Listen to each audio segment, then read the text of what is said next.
بسم الله الرحمن الرحيم.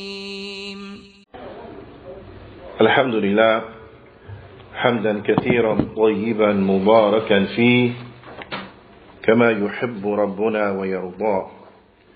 أشهد أن لا إله إلا الله وحده لا شريك له وأشهد أن محمدا عبده ورسوله الناصح الأمين.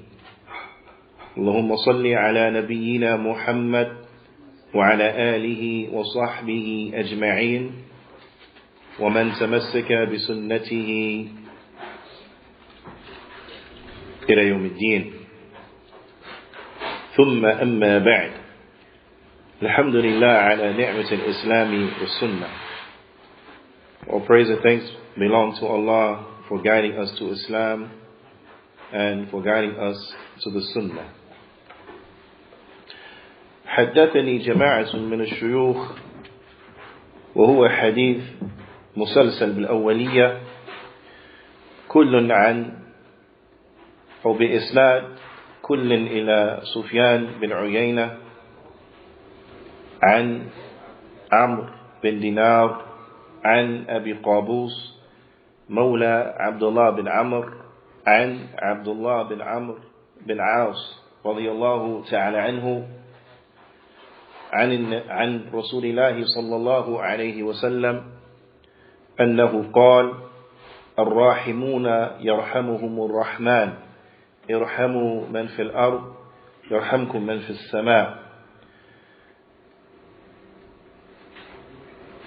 A number of mashayikh, they narrate a hadith that is musalsal bil awwaliyah, all on the authority of Sufyan bin Uyayna, on the authority of Amr bin Dinar, on the authority of Abu Qabus, Mawla ibn Amr, on the authority of Mawla Abdullah bin Amr, on the authority of Abdullah bin Amr bin Aus, that the Prophet sallallahu alaihi wasallam, he said, those who are merciful, they will be shown mercy. That those who are merciful, they will be shown mercy by the most merciful, meaning Allah subhanahu wa ta'ala. So therefore, have mercy on those who are in the earth, and the one who is above the heavens, he will have mercy upon you. This hadith is tremendous, bila shak wa bila rayb, because al-ilmu rahma, knowledge is mercy.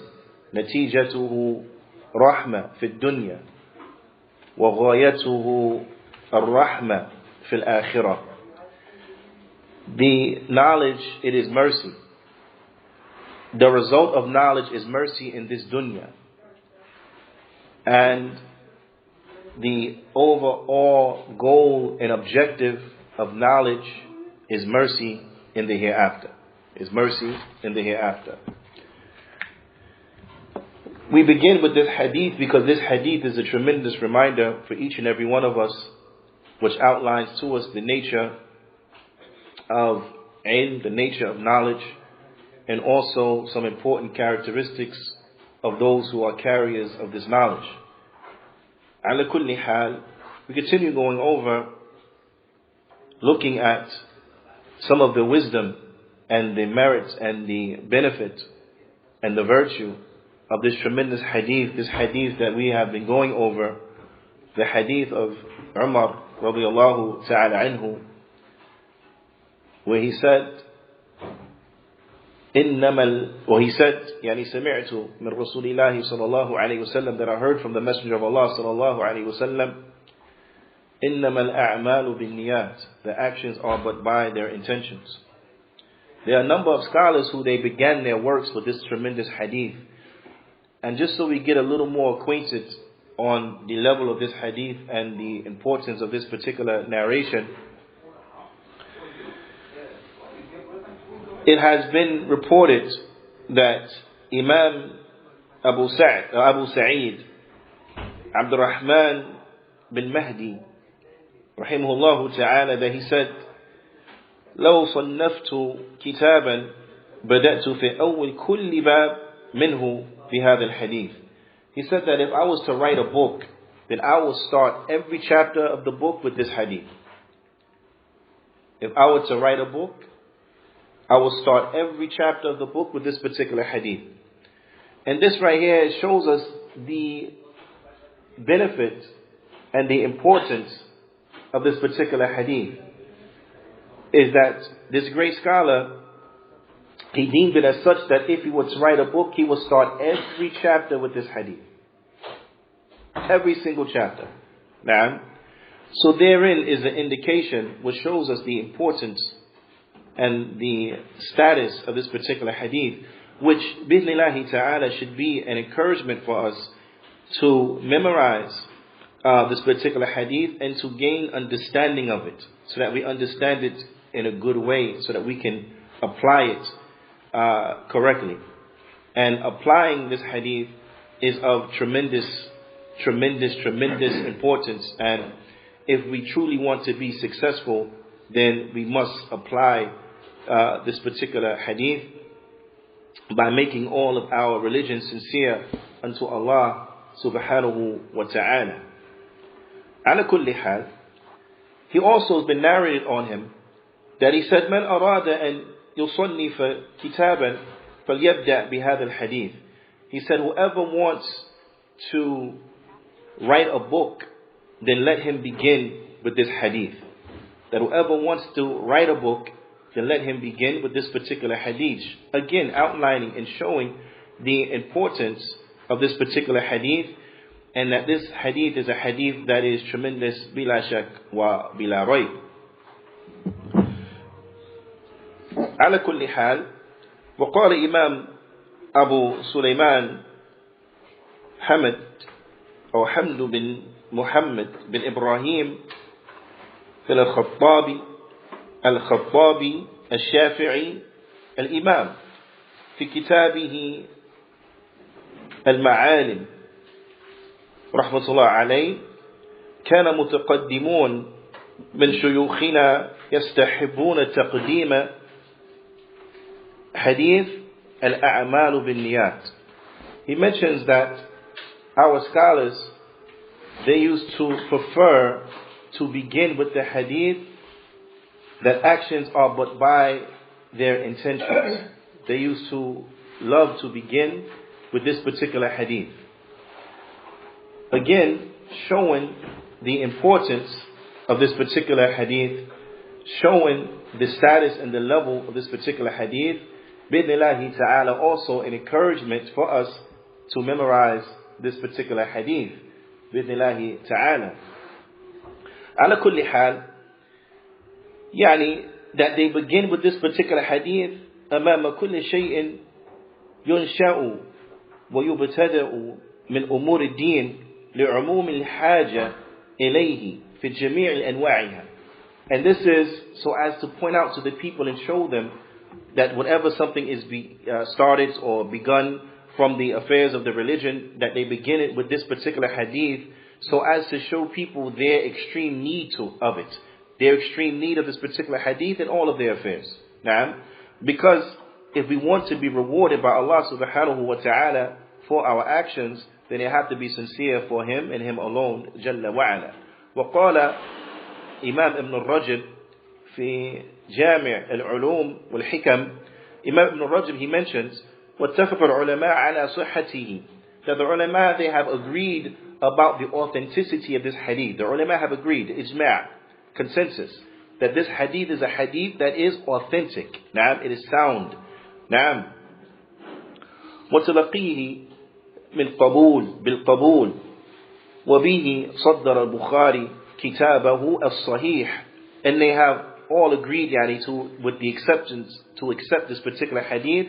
And Imam al-Bukhari, he began his book with this hadith. Naam. Imam al-Bukhari. Which book are they referring to?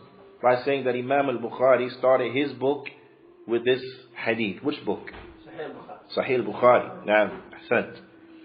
وَأَقَامَهُ مَقَامَ الْخُطْبَةِ لَهُ. And Imam al-Bukhari, he brought it as a khutbah for the book. A khutbah for the book is what we would call an introduction. Right?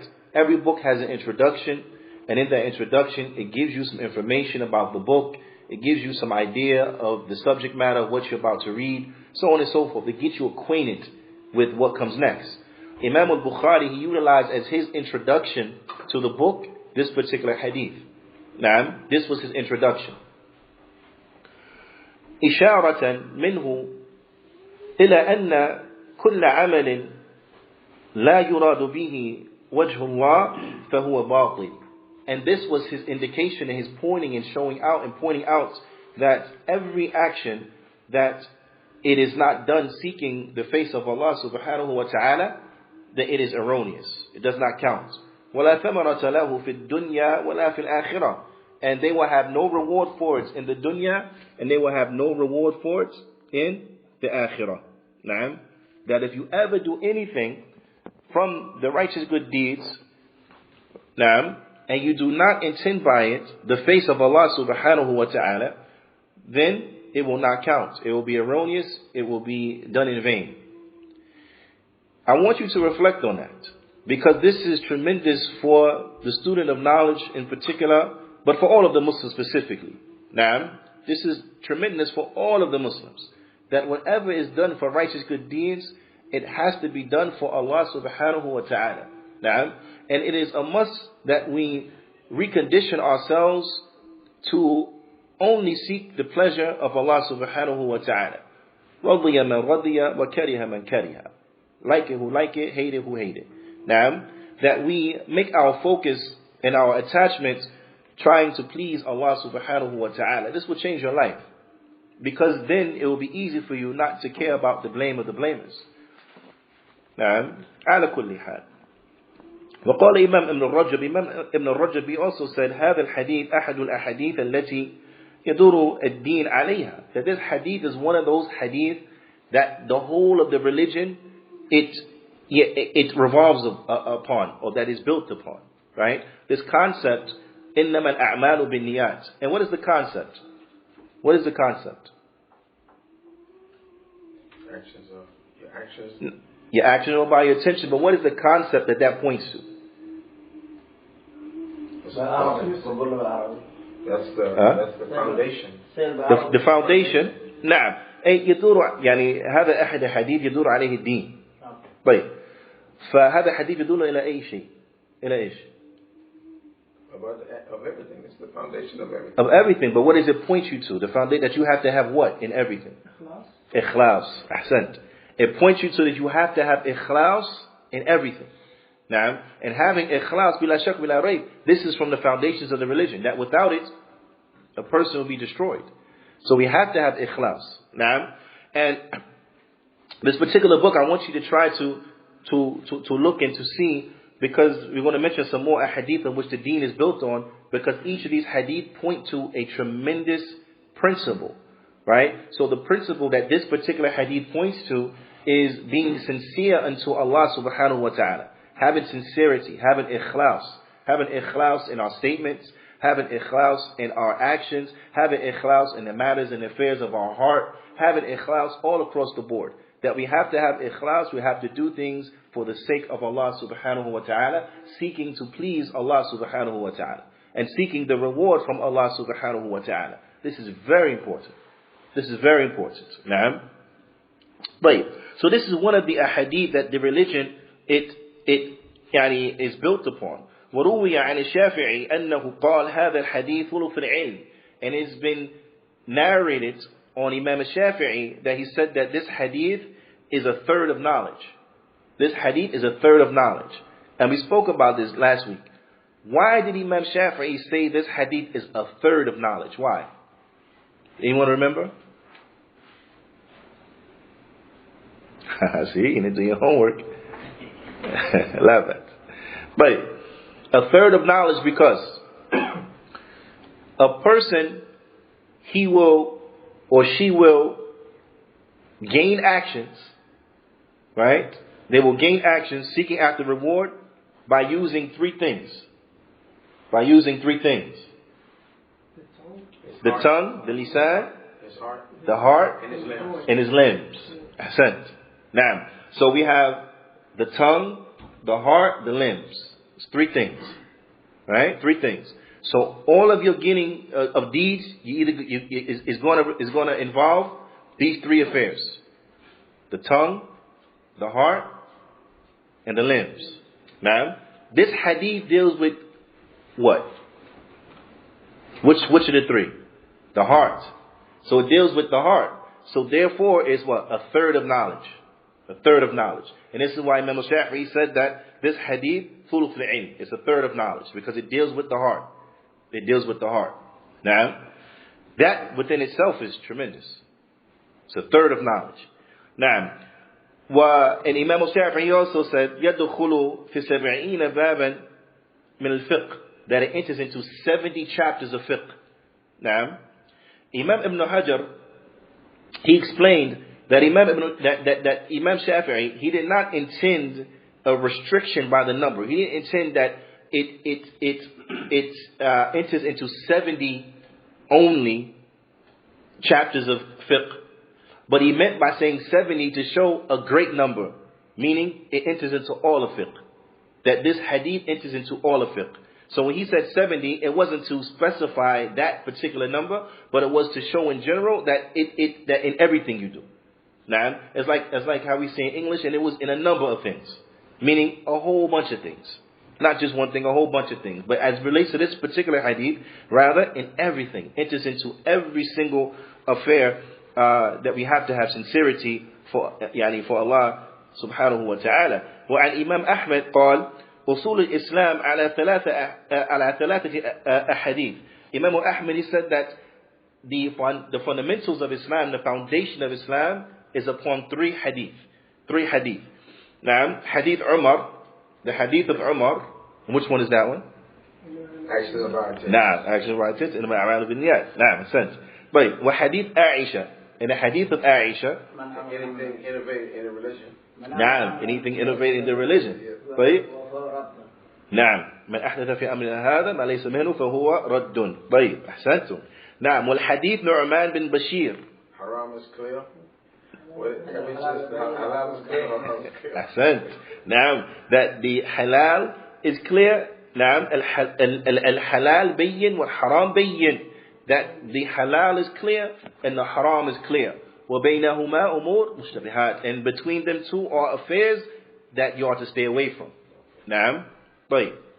أيضا في توجيه كلام الإمام أحمد, also he mentions about the statement of Imam Ahmad, فإن الدين كله يرجع إلى, so the religion, all of it goes back to فعل المأمورات. It goes back to doing those things that we have been commanded to do. Right? So this way a person can understand why Imam Ahmad said that these three hadith, this is what the deen is built on. Because it goes back to what we should do. Doing the righteous deeds and the commandments. وَتَرْكُ الْمَحْظُورَاتِ, and from staying away from those things that are haram. So in the deen, we have to, 1, do those things we are commanded. 2, stay away from the haram. And also 3rd, التوقف عن الشبهات. And that we, thirdly, that we stop and we stay away from doubtful matters. That if it's doubtful, we stay away from it. That makes sense? But these are the three concepts that the deen is built on. وهذا كله تضمنه حديث نعمان بن بشير. And in this, the hadith of Nu'man bin Bashir, radiallahu ta'ala anhu, it encompasses all of those three things. Right? All of those three things. Doing what is wajib, staying away from the haram, staying away from the doubtful matters. Now, all of that could be extracted from the hadith of Nu'man bin Bashir. That makes sense? But now to complete that, you need something else to complete it. Because in doing the righteous good deeds, right, how are they going to count? They're going to count, 1, أن يكون عمل في الظاهر على موافقة السنة. Now, so it's going to count because openly, apparently on the outside, your actions have to be in accordance to the sunnah. Hadith Aisha. Ahsant. Now, they have to be in accordance with the sunnah. And if they're not in accordance with the sunnah of the Prophet ﷺ, then they don't count. Now, وَهَذَا هُوَ الَّذِي تَضَمَّنَهُ حَدِيثُ عَائِشَةَ. And this is what the hadith of Aisha covers. That man ahdatha fi amrina hadha ma laysa minhu fahuwa radd. That whoever does in this affair of ours, whoever innovates, in this affair of ours, that which is not from it, it is rejected. Now, so this concept, this part of it is taken care of by the hadith of Aisha. Because in order for our deeds to count, they have to be in accordance with the sunnah of the Prophet sallallahu alaihi wasallam. If they're not in accordance with the sunnah of the Prophet sallallahu alaihi wasallam, then they don't count. Now, I'll give you an example. If you know how the way the Christians they pray, right? They fold their hand and they on their knee and stuff like this, right? But if a person come Muslim now and said he's going to pray upon this manner, would that prayer count? Could you call that salah? No, doesn't count because that's not upon the sunnah of the Prophet sallallahu alaihi wasallam, so it won't count. That makes sense? So in order for a deed to count, it has to be upon the sunnah of the Prophet sallallahu alaihi wasallam. Right. Secondly, أن يكون العمل في الباطن يقصد به وجه الله, is that internally, in the inside, a person has to intend the face of Allah. They have to intend seeking Allah's pleasure. They have to intend, it has to be sincerely for Allah subhanahu wa ta'ala. Now, so this is taken care of by what hadith? Hadith Umar. إنما الأعمال بالنيات. Now, the actions are but by their intentions. So this particular hadith now, it deals with the inside. And thus, if we want our deeds to be accepted, then we know it takes two conditions. The first condition, it has to be sincere for Allah subhanahu wa ta'ala. Anything that has in it shirk, anything that a person, they doing it for other than Allah subhanahu wa ta'ala, doesn't count. Allah ta'ala says in the famous hadith of Abu Hurairah, hadith al-Qudsi, and أَغْنَى شُرَكَاءِ عَلَى الشِّرْكِ, that I am the one who, I don't need any partners. I'm the one who is most independent. I don't need any type of association with me. Now, فَمَنْ عَمِلَ عَمَلًا أَشْرَكَ فِيهِ مَعِي غَيْرِي تَرَكْتُهُ وَشِرْكًا. So whoever does an action that he associates in it with me other than me, then I will leave him and his shirk. So he gets nothing. Now, why? Because he makes shirk. Because he associated partners with Allah subhanahu wa ta'ala. Now, and the adillah on this are many. That if a person makes shirk, if shirk mixes with an action, it destroys it. Just like Hadeeth destroys wudu. Hadeeth, a person, they make wudu. And then they have to go to the bathroom. This is Hadeeth. Them going to the bathroom breaks the wudu, destroys it. No more wudu. This is what shirk does to righteous good deeds. When shirk mixes with it, destroys it. No more good deed. Good deed is gone. Now, that makes sense? But so it has to be sincere for Allah subhanahu wa ta'ala in order for the action to count. And also, it has to be upon the sunnah of the Prophet sallallahu alaihi wasallam in order for the action to count. Now, and the dalil was the hadith of Aisha. من أحدث في أمرنا هذا ما ليس منه فهو رد. Whoever introduces into this affair of ours that which is not from it, then it is rejected. And there's another hadith that comes in Muslim on the authority of Aisha also, where the Prophet ﷺ, he said, من عمل عملا ليس عليه أمرنا فهو رد. That whoever does an action that does not have on it our command is rejected. Now, and we'll come to this when we come to this particular hadith, inshallah ta'ala. But this covers both. These two narrations, it covers both angles. It covers those who introduce an affair and they make it up. And it covers those who follow what was made up and what was introduced. Now, so no one gets off. You can say, well, I didn't make it up, I'm just doing it. Well, it still don't count. The one that made it up, they don't count. And the one who follows that innovative thing doesn't count. Now, but so when we step back now, we reflect over the concept that comes in this particular hadith, then we see what? It's tremendous. This hadith is so vital, it's so important that we have to know it and we have to understand it well. وأورد ابن الرجب نقولا عن بعض العلماء, and Ibn Rajab, he mentions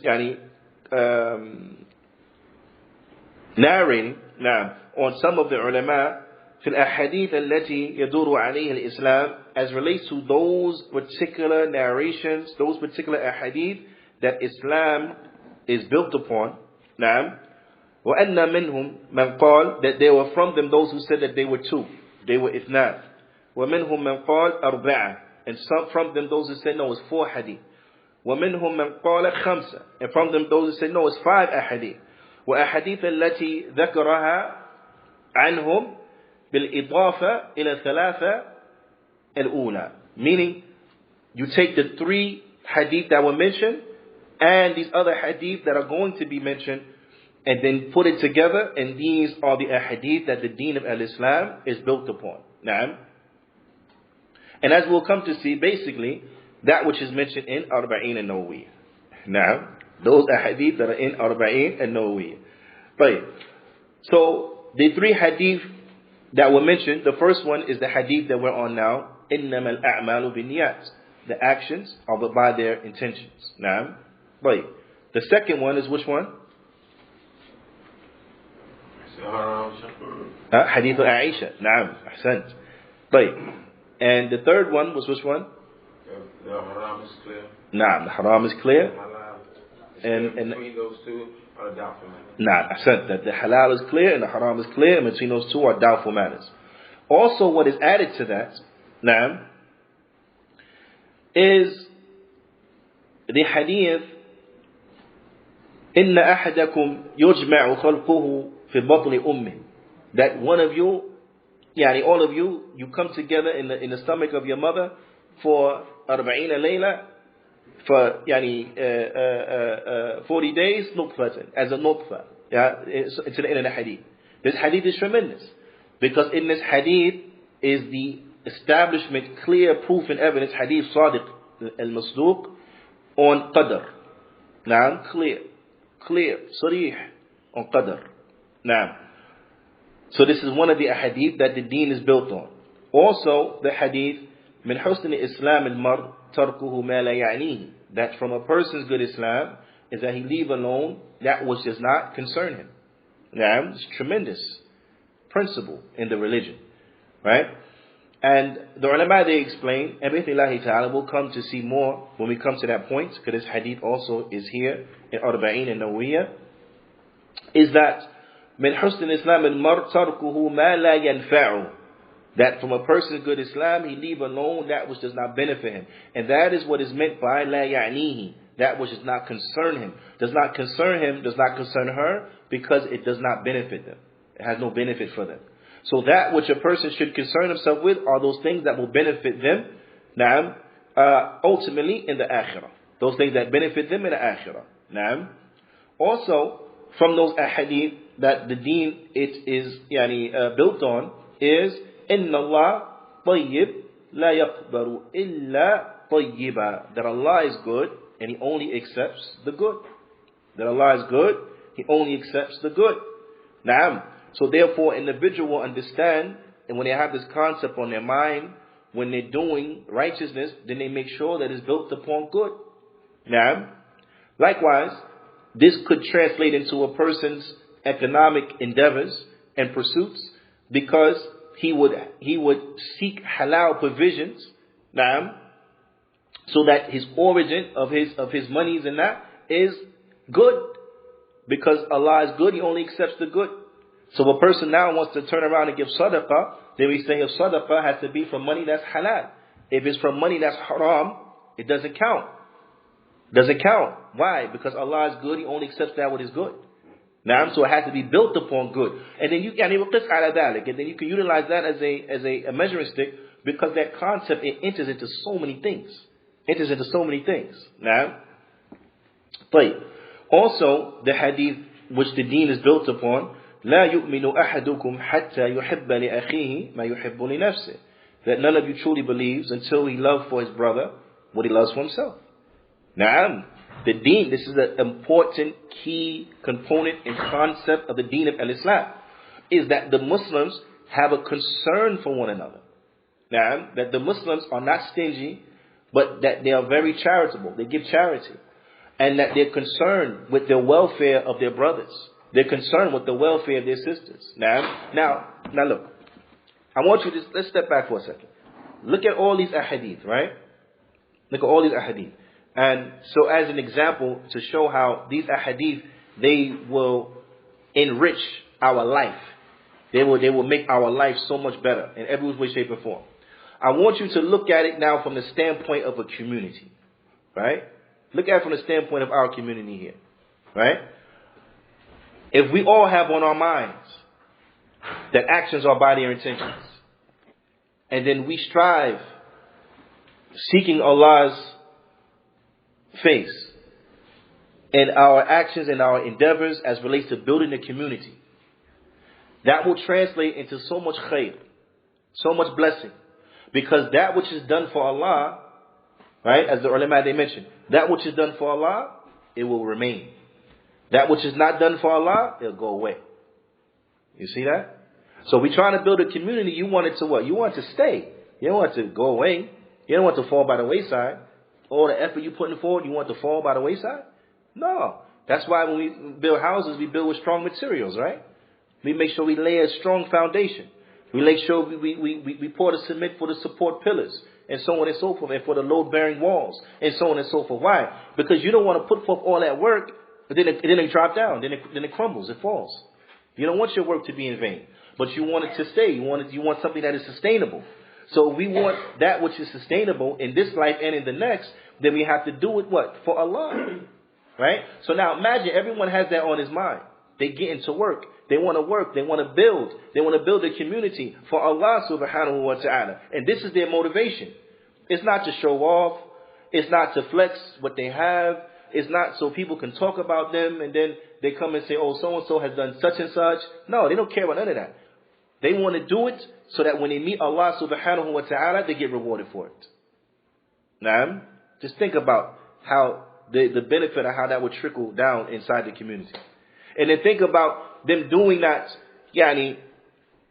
seeking or upon, the sunnah of the Prophet sallallahu alaihi wasallam. That they do it and it's upon sunnah. It's not upon innovation, not upon bid'ah, it's not upon khurafat, it's not upon superstitions, but it's upon the sunnah. The sunnah of the Prophet sallallahu alaihi wasallam. So they try to do it the way that the Prophet sallallahu alaihi wasallam taught them how to do it. Look at all the khair, look at all the blessing that will come now. Now, they avoid doubtful things. Anything that is doubtful as a community say, we're going to avoid that. What's halal is clear, what's haram is clear, and between them are doubtful affairs. So things that are doubtful, they stay away from it. Think about how that would benefit and enrich the community. Now, think about that. Things is doubtful, back up from that. We don't stay away from it. Right. And then that the community has a good and deep understanding and proper belief in qadr. So they realize that ma sha Allah can, wa ma lam yasha lam yakun. Whatever Allah wills is, whatever He does not will never be. Right. So in that, they strive, taking the asbab, knowing that the tawfiq is from Allah subhanahu wa ta'ala. So they don't look at something as if it is insurmountable, as if it is so big we can't do it, it's impossible. No, they realize that if Allah wills it, it's going to happen. If He doesn't, it won't happen. But either way, we get rewarded for our intention, so they're going to try anyway. They won't talk themselves out of it. Say, oh, it's too hard, forget it. No, they're going to strive because they know that everything is by the qadr of Allah subhanahu wa ta'ala. Think about how that will enrich the community. Right? Think about the min husn Islam al-mar tarkuhu ma la ya'ni, that from a person's good Islam, and leave alone that which don't concern him. Think about how that would benefit the community. That from a person's good Islam, he leave alone that which don't concern him, doesn't benefit him. How many of the communities, they are like cars that spin their wheels in place, but they don't go nowhere. It seems like it's a bunch of action, right? But in reality, there's no progress. They spin in their wheels. And if you look at these particular communities who do that and who fall into that, when you examine them, then you will find that one commonality that they have is that they concern themselves with things that don't really benefit them anyway. You follow what I'm saying? They concern themselves with things that don't really benefit them anyway. So they may be have so much information about this and this, that, and fair that's happening over here and over there. But then when it comes to their own community and stuff that they should know about, they don't know about. Right? They can tell you all the latest gossip about who said what, when they said it, how they said it, and what they said, and so on and so forth. But then those fundamental things that they should know for themselves, they don't know. Right? You have people that can tell you all this type of stuff. Go into it. But then you tell them, okay, what's the dua tashahhud? They don't know. Well, you don't know that? You don't know that, but you know this? Your salat is the first thing you're going to be asked about. You don't know that, you're not well versed on that, but you're well versed on things that's none of your business anyway? Things that Aslan, you're not going to be asked about in the first place? You know all that stuff, but stuff you're going to be asked about, you don't know? You understand? That's like, you know how foolish that is? Check it out. That's like if you got an algebra test. You with me? You have an algebra test. Alright? Very important. If you don't pass this algebra test, you fail the grade. You have an algebra test. So what you do, you studying, you say, I gotta study. But for whatever reason, you're not studying algebra. You're studying history. Right? You know the dates, this, what took place, who was this, who was that. You're studying the history. Is that going to help you in your algebra test? Not at all. You understand? And this is the similitude of these individuals, is that they are busying themselves with things that don't concern or benefit them anyway. They're things that they should know. They're not putting forth no energy as relates to it. So this is why they're spinning in place. The wheel's spinning in place. Right? Allah musta'an. Wait. The mix. They're not hearing anything. Okay.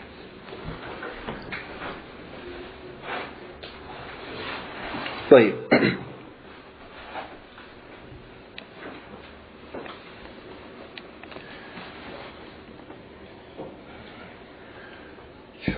So these are just examples of how if we implement these particular hadith, we will benefit.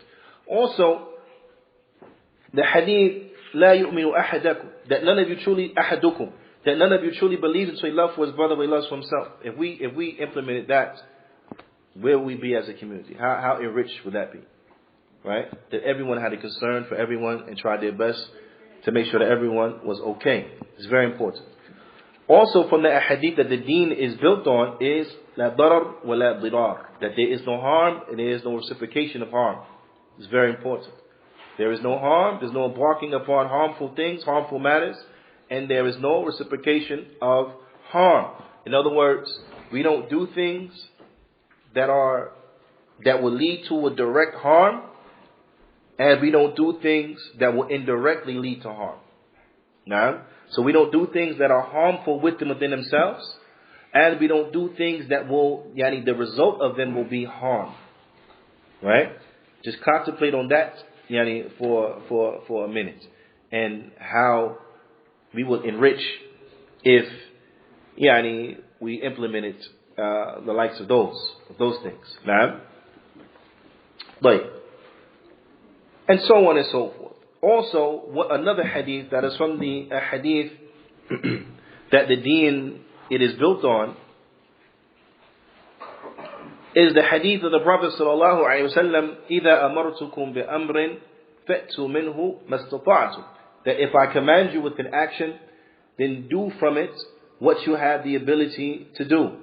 And this here is tremendous, because this here, a person, they will understand the bounty and the ease of the deen of al-Islam. That we are only tasked to do that which we have the ability to do. That which is beyond our ability, that which we don't have the ability to do, then it is not on us to do it. And that is what helps the individual to be moderate in the religion. Naam. And that's true moderation in the religion, is that you do that which you're commanded to do to the best of your ability, and you stay away from the haram.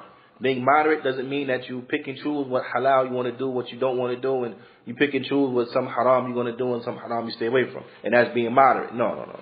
Being moderate is being a good Muslim. Is doing those things that you should be doing to the best of your ability, and doing those things, staying away from those things that you're supposed to stay away from. Now, but this concept is important because now a person, they will not overburden themselves unnecessarily. Now, so as we know for the prayer, for example, if a person can stand, then they got to stand up. But if they have an ailment and they're not able to stand, then the person sits down. Right? If they can't sit down, then they lay down. So on and so forth. So they fear Allah to the best of their ability. They fear Allah to the best of their ability. And this is of extreme importance, that we fear Allah subhanahu wa ta'ala to the best of our abilities. Now, that makes sense? But And also, the ulama, they mention the hadith, izhad fi dunya yuhibbuk Allah. Abstain from the dunya and Allah will love you. Naam, have zuhud. Wazhad fima inda nas yuhibbuk an-nas. And abstain from what the people have with them and the people will love you. Naam, meaning only seek after that which is going to benefit you in the akhirah. Naam, so having zuhud, it doesn't mean that you have to be poor and own nothing. No. Having zuhud means that the dunya is not attached to your heart. That's what zuhud means. The dunya is not attached to your heart. The money is not inside your heart, but rather the money is in your hand. See, when the money is in your hand, then you'll spend it, right? And it's a tool for you. But when the money is in your heart, now you become a tool for the money. So you'll do whatever it is just to get the money. You understand the difference? So the person that has zuhud is a person that the money is not inside of his heart. So his situation is the same. Whether he's rich, whether he's poor, don't matter to him. It's the same thing. He's going to worship Allah subhanahu wa ta'ala. If he's rich, he worships Allah subhanahu wa ta'ala, he can give more. If he's poor, he still worships Allah subhanahu wa ta'ala, he wish he can give more. Naam, and he still get rewarded for having the intention that if he had it, he would give it. You understand? But as far as him as an individual, it's not going to make him really, really over happy that he gets a lot of money, and it's not going to break him and destroy him. Now he's in all kind of depressions because he doesn't have no money. It's the same for him. It's the dunya. Dunya come, dunya go. It's not really worth anything anyway, so who cares? Right? This is zuhud. So if you abstain from the world, meaning that you look at it properly and you're not caught up in it, Allah Ta'ala will love you. And if you abstain from what the people have with them, then the people will love you. Now, people don't like people who they think always looking at their stuff and want to compete with them and chasing the Joneses Because that leads to envy, that leads to hatred and enmity amongst people and so on and so forth. You understand? So if a person don't really care, alhamdulillah, mashallah, tabarakallah, mashallah, that's it. But he not hating on you. Man, how you get that new car? Man, how you got that? How you got this? Huh? He don't care. Alhamdulillah, may Allah bless you with it. And that's it. You feel comfortable around him. As opposed to someone, I don't know how else to say it, but someone that's plotting on you, right? Someone come around, you feel like he's scheming on you all the time. You know, you don't like the way he look at you, at your kufi. You don't like the way he look at your thawb. You feel weird. Because you feel like he's scheming on you. Like he's over concerned about what you got and how you got it. Man, how you got that?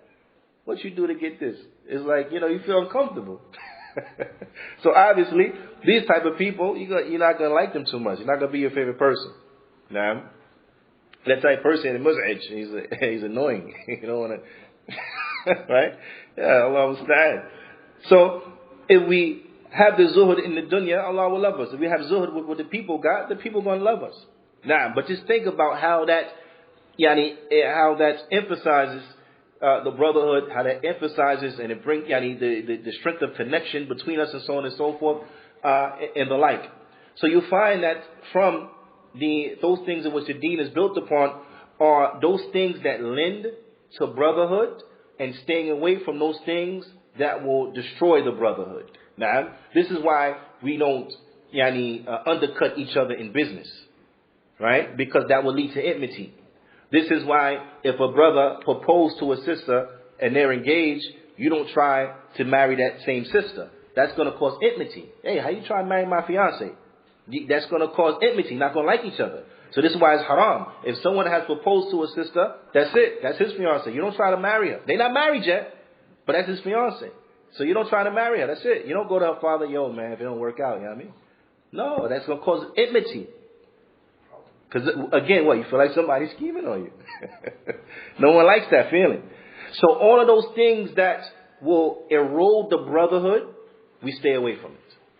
Because part of the principles of the deen is what? Establishing brotherhood. Establishing harmony amongst each other and unity upon the truth. Upon the truth. Yeah? And that's very important. We come together upon the truth. Not just because it's for whatever. No. Upon the truth only. Now, right. And also the hadith ad-deenun nasiha, that the religion is the giving of good advice and sincerity. Now, this hadith, subhanallah, is tremendous. Because in this hadith, it is mentioned, yani, the sincerity we're supposed to have for Allah, the sincerity we're supposed to have for the Prophet ﷺ, and the sincerity we're supposed to have for the rulers and the like. Now, this is of extreme importance, and it leads to all types of good and all types of khair on every level of the society. Now, right. So now we go to the first sentence of the hadith. Now, the first sentence of the hadith. إِنَّمَا الْأَعْمَالُ بِالنِّيَّاتِ. Now, that verily actions are but by their intention. This is how it's translated. That actions are but by their intentions. And that is because sometimes some of the words become a little problematic when you try to translate them.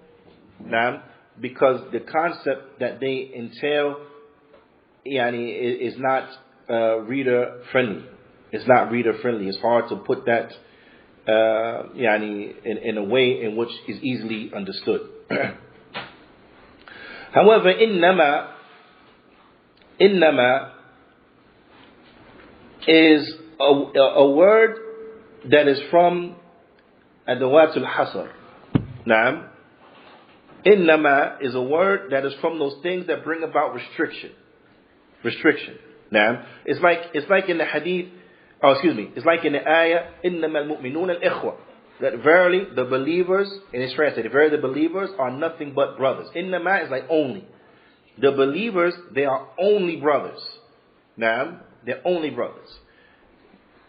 Which is tremendous, meaning that they are brothers. That's what it is. So when you say innama, then this excludes everything else. Right? So actions are only by their intentions. Actions are only according and by their intentions. Now, so this is what we benefit from innama. So we know this is tremendous now. The actions are only but by their intentions. Now, wal-al fil a'mal, and the ulama they explain that on the word a'mal, actions, right? We don't translate it like this, but in Arabic, literally, it's the actions. We would translate it literally, right? They will say, the actions are only by their intentions. Why is the alif and the lam upon actions? قيل, it's been said, إنها خاصة في القرب. Now I want you to follow me now. That this L, or this definite article, the actions, when you say the actions, one thing you understand from it specifically are those actions that will draw you near unto Allah subhanahu wa ta'ala. So in one breath, or in one sense, from one angle, you understand that it's specifically talking about those actions that draw you close to Allah subhanahu wa ta'ala. Naam, and this is why it says L. Naam, al-a'mal. But also at the same time, just like it's pointing you to something that is specific, in the same time and in the same breath, إِنَّهَا لِلْعُمُومِ فِي كُلِّ عَمَلٍ. At the same time, it's general for every action. Right? Because it said the actions. The actions. So that doesn't point out some actions and not other actions. It highlights those actions that get you near to Allah subhanahu wa ta'ala, but it doesn't restrict those other actions. And this is life-changing. When we truly understand the ramifications that are here, it is life-changing. Now, and if we strive to purify our intentions, it is life-changing. That's a game changer, as they say. Now, it's a game changer. Because what is meant by that? The Shaykh, he mentions, he says, فَمَا كَانَ مِنْهَا قُرْبَةً أُثِيبَ عَلَيْهِ فَاعِلُ. So whatever from those actions are those actions that will draw near unto Allah subhanahu wa ta'ala, if they intend Allah, they will be rewarded. So, salah, siyam, zakah, so on and so forth. So for their prayer, their fasting, their charity that they give, then they will be rewarded by Allah if they intend Allah's pleasure. Now, if they intend to do it sincerely for Allah, they'll be rewarded. So for these righteous good deeds, they'll be rewarded. Now, so we understand that this is specifically for righteous good deeds. But also in general, مَا كَانَ مِنْهَا مِنْ أُمُورِ الْعَادَاتِ. But that which is from those actions, what do you say, like everyday actions. Right? Those actions that we don't call them religious actions. These are just everyday actions. Right? So for everyday actions, كالأكل, like eating, نعم, وشرب, and drinking, والنوم, and sleeping. Right? فإن صاحبه يثاب عليه إذا نوى به التقوي. نعم, التقوي على الطاعة. That the person will be rewarded for it if he intends by it إذا نوى به التقوي. نعم, التقوي على الطاعة. يرحمك الله.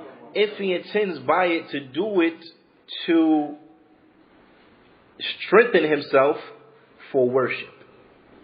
You with me? So if a person eats, before we do that, قال معاذ رضي الله تعالى عنه. معاذ رضي الله تعالى عنه, he explained this concept. This great Sahabi رضي الله تعالى عنه, he explained this concept. He said, أما أنا فأنام وأقوم. He said, as far as me, he said, I sleep at nighttime and I get up and pray. Right? But here's the shahid here. He said, فاحتسب من نومتي كما احتسب من قومتي. He said, so I intend and I hope that I'm rewarded, meaning I anticipate being rewarded for my sleep, just like I anticipate being rewarded for my standing. Now, because he understood the concept. Because he's only sleeping to strengthen him to stand. He's only sleeping to strengthen him energize him so he can stand up better. So that's why he sleeps. That's his intention. Sleeping so I can worship better. Now, so likewise, if a person eats or they drink and their intention is to strengthen my body, I need to eat healthy, good food so I have energy so I can worship better. Right? So if a person does that, everything that they do, they be rewarded for, inshallah ta'ala. So if a person goes and gets there, do some push-ups to strengthen his muscles, right? With the intention, so I can use them fi sabilillah. So if somebody needs help moving, I'm the man for your job. I can lift stuff. I can help people. If someone needs me to help carry the groceries, my neighbor help carry the groceries, I'm the man. I can carry the groceries. I'll be doing push-ups. I can do it. Give me the bag. Right? And so on and so forth. So if they intend to worship Allah subhanahu wa ta'ala by way of these things, then they'll be rewarded for it. That's a game changer. Now, so for the eating, the sleep, the drinking, so on and so forth, if you intend to worship Allah subhanahu wa ta'ala, you're doing those things to strengthen you, to make you stronger, to worship Allah subhanahu wa ta'ala, you'll be rewarded. This is life changing. Right? We need this as individuals.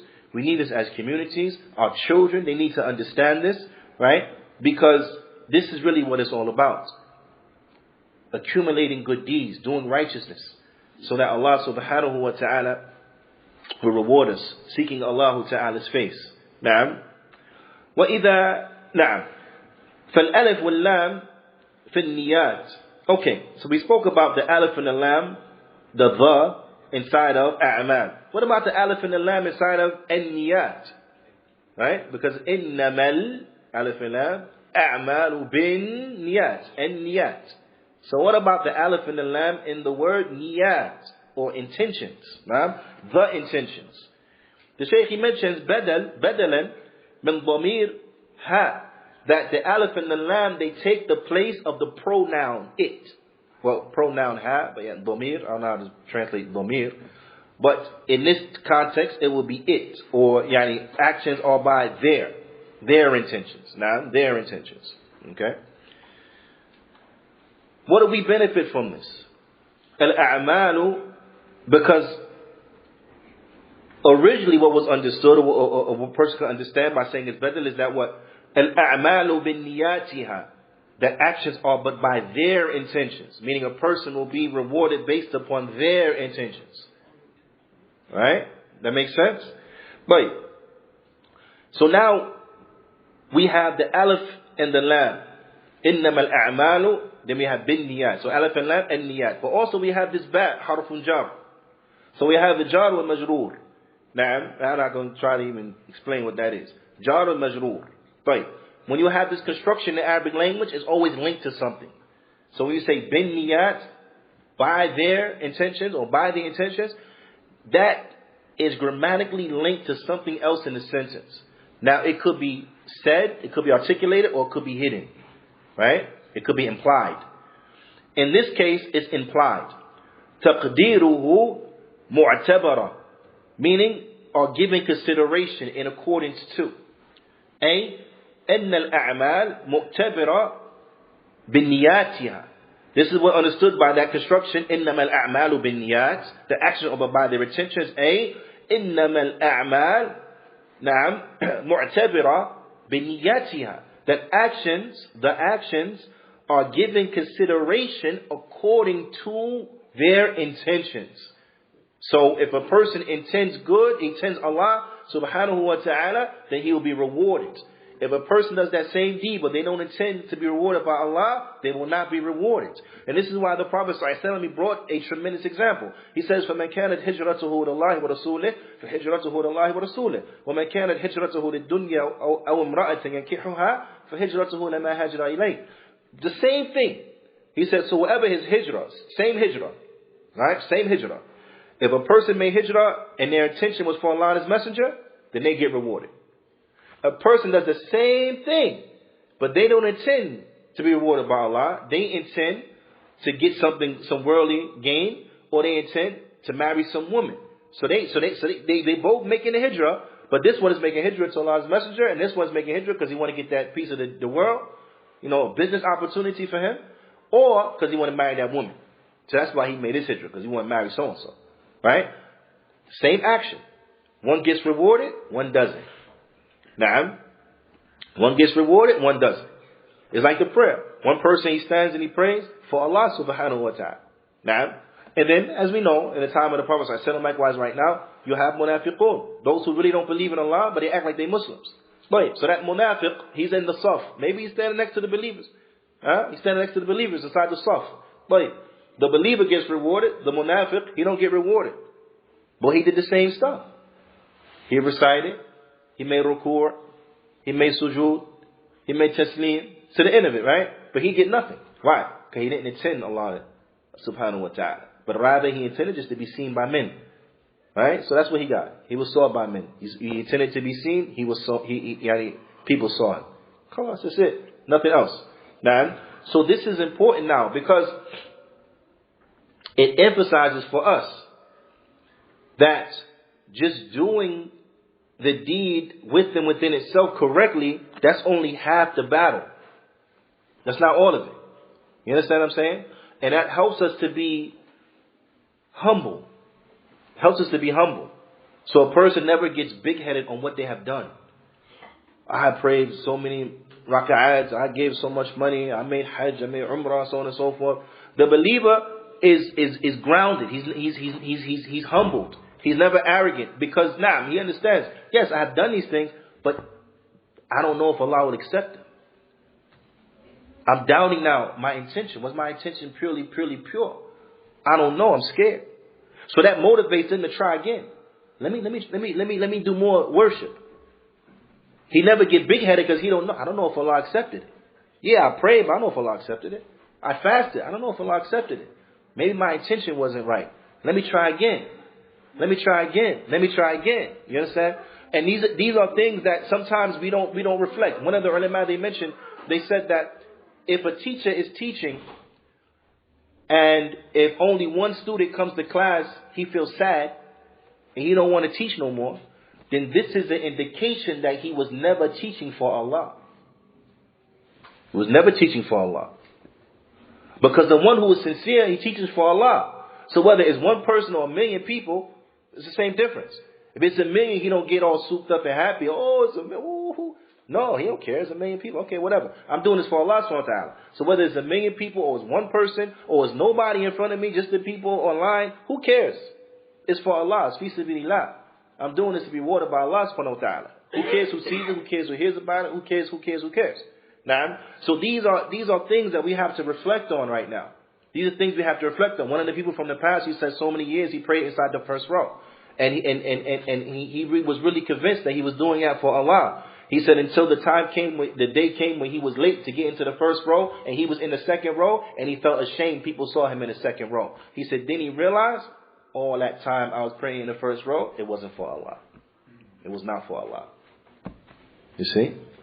So we have to strive to cleanse and to clean our intentions. Now, when niyyah fil lugha, inshallah ta'ala we're going to end on these points, that the niyyah, intention aside of the language, it means qasd. It means qasd. Now, and this is where my English, it fails me, right? I'm blaming it on me. It's my English, it fails me, because there might be another word for it, but I don't know it right now. Because typically, niyyah and qasd are translated the same, intentions. Now, intentions. That which a person intends, that what they intend for, right? Ala kulli hal, the niyyah is your intentions, right? Your intentions. وَتَأْتِي لِلْتَمْيِيز بَيْنَ الْعِبَادَاتِ. And the niyyah, it comes, because it will distinguish between two different worships. Because you have two different worships that are the same in their outside appearance, but your intention is what going to distinguish, right? So, for example, faru and faru, obligation from an obligation, right? Let's say for whatever reason, you overslept. Let's say for example, you overslept at dhuhr. Now it's asr time. So now you come to the masjid and you come to praise. 4 rak'at. Dhuhr 4 rak'at, asr 4 rak'at. Right? The row is praying asr. The people in the masjid is praying asr. But your intention is to what? It's to pray dhuhr. Because you didn't pray dhuhr. Now, so your intention, you're going to pray dhuhr. So now that what distinguishes those 4 rak'at from those 4 rak'at. That this is dhuhr, not asr. That makes sense? So the niyyah, it distinguishes between two obligatory affairs. It will also distinguish between an obligatory affair and a voluntary affair. What can that be an example? What's a good example for this one? Making up your fast for Ramadan. Right? You missed some days of Ramadan because you were sick or you were on a journey. So now Ramadan is over. You have to make those days up. So now it comes a Monday and a Thursday. So you say, I'm going to fast Monday. But for you, your fasting that Monday is wajib, it's farud. It's obligatory. Why? Because you're making up from Ramadan. That will distinguish from the voluntary fast on Monday. So yeah, you're fasting and it may appear that it's voluntary, but your intention is wajib for you. Because you're making up a day, but you miss in Ramadan. Right? That makes sense? So that's an example of how it could distinguish between obligatory affair from a voluntary affair. Also, وتمييز العبادات عن العادات. Also, it will distinguish between acts of worship from everyday actions. Right? Because it could be the same looking thing, but in one case it's worship, in another case it's just an everyday action. What's an example of this? The Shaykh he mentions, he says, كالغسل من الجنابة والغسل للتبرد. A person, he makes ghusl after having relations with the spouse. After having relations with the spouse, the person makes ghusl. They make ghusl so they can be back into the realm of ibadah, so they can pray. Right? Because when they have relations with the spouse, then they are sidelined. They are sidelined. Now, they to the jam. That's why it's called janaba. Because you're sidelined from worshipping. But you make ghusl to get back to worshipping. Back in the game, as they say. For lack of a better term. Right? That makes sense? You get sidelined, you want to sideline, you want to bench, and then now you want to go back into the field. So, like this. And then you have a person, for example, do the same action, because the ghusl is just to wet all of the body, right? Do the same action, But for them, it's because they want to cool off. It's hot. So they want to cool down. So they jump in the shower. Other person jump in the shower because they want to make ghusl. Yani, to get the janaba off of him. So he makes ghusl. Same action. But for one, it's worship. And for the other, it's an everyday affair. Now, it's an everyday affair. So it is incumbent that we remember the likes of this, because the ghusl, or they do it just to clean, just to clean themselves. But it's important that we do this because we understand that the intention is very important. Because you have certain times and situations where it can be the exact same action, but depending upon the intention, it will be worship or not. The exact same action, but depending upon the intention, you'll be rewarded or you won't be rewarded. Now, and these affairs are of extreme importance for us. They have extreme importance. So that we are able to truly seek after the reward from Allah subhanahu wa ta'ala. And then the Prophet ﷺ goes on to say, وَإِنَّمَا لِكُلِّ امْرِئٍ مَّا نَوَى, and that verily everyone will have that which they intended. Now, but بِإِذْنِ ta'ala, we'll pick up from that portion of the hadith in the next class. فنكتفي بهذا القدر وصلى الله وسلم على نبينا محمد وعلى آله وصحبه أجمعين وجزاكم الله خيرا.